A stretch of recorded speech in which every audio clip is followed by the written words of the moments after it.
না, ওকে অনেক লোক বলাচ্ছে, কারণ তার নিজের কোনো বুদ্ধি নাই তো। তার বউ বলেছে, আমি বলিনি। তার জীবন চরিত্র দেখুন, সে কটা পার্টি করেছে, গোটা রাত আপনার সঙ্গে বিছানায় কাটিয়ে সকালে গঙ্গা স্নান করে বলছে আমি সতী। এরকম অনেক নেতা আমাদের বাড়িতে আছেন, তাদেরকে আমরা পুষে রেখেছি। কাল যদি বন্ধ করে দিই না, সব ওইদিকে লাইন লাগাবে। তারা আমাদের বাড়িতে পোষ্য আছেন। বিজেপি পুষেছে অনেক নেতাকে, যারা পেপারে বলছেন, যারা নেতাগিরি করছেন, কাল বন্ধ করে। মদ্যপান বিছানা এইসব, এটা আপনার অভ্যাস আছে, আপনারা প্রকাশ করেনি, কোথাও ফেসে গেছেন তাই বিয়ে করেছেন।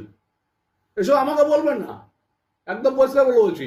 রাজনৈতিক দল পরিচয় ছাড়াও আপনাকে বলতাম না, কিন্তু অনেক বেশি আপনি কথা বলছেন। আপনি ফেসে গেছেন, আপনি আরো দু তিনজনের সঙ্গে ফেসে গেছেন, তাই এখানে বিয়ে করেছেন।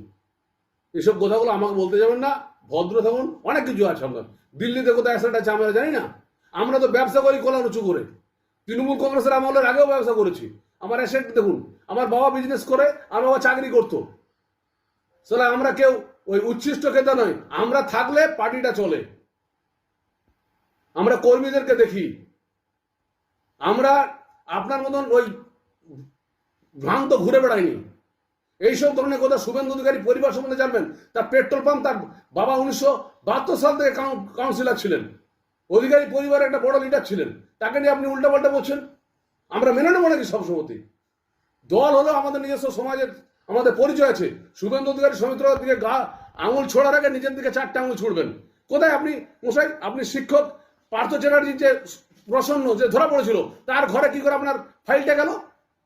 তার ঘর কই? সৌমিত্র খানকে নিয়ে এত মহিলা কেস করেছে, সৌমিত্র খানকে এতগুলো কেস করেছে। অভিষেক বন্দ্যোপাধ্যায় গত সপ্তাহে হাইকোর্টে কেস করেছে।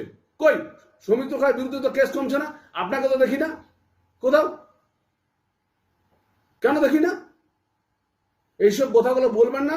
অনেক কিছু মন আছে, কে কোথায় টাকা দুর্নীতি। আপনি সব মানুষ, আমরা ব্যবসা করি কলার উঁচু করে। আপনার যে অ্যাসেট আছে, একবার এমপি হয়ে কেউ এত অ্যাসেট কামাতে পারেনি। তাহলে ভদ্রতা মতো রাখুন। একদম বলছি, শুভেন্দু অধিকারী সহিতকে এমন কোনো কথা বলুন না। কারণ আমি বিজেপিটা আমার নিজের পায়ের দমে করি, নরেন্দ্র মোদীকে দেখে করি, এই কলার উঁচু করে বলছি। আমি তো এমপি ছিলাম 2014 থেকে 2019, তার আগে এমএলএ ছিলাম, পঞ্চায়েত মেম্বার ছিলাম। আমি যেখানে থাকি দল সেখানে সেইভাবে চলে। আর দলকে নরেন্দ্র মোদীকে দেখে এসেছি, অমিত শাহকে দেখে এসেছি। আমি অমিত শাহজির সাথে রাজনীতি করে কথাবার্তা বলে এসেছি। আমি কোনো মন্ত্রী হওয়ার জন্য আসিনি। আর মন্ত্রী তো ছিনিয়ে নেবো যেদিন পারবো। ওইসব আমি ব্ল্যাকমেল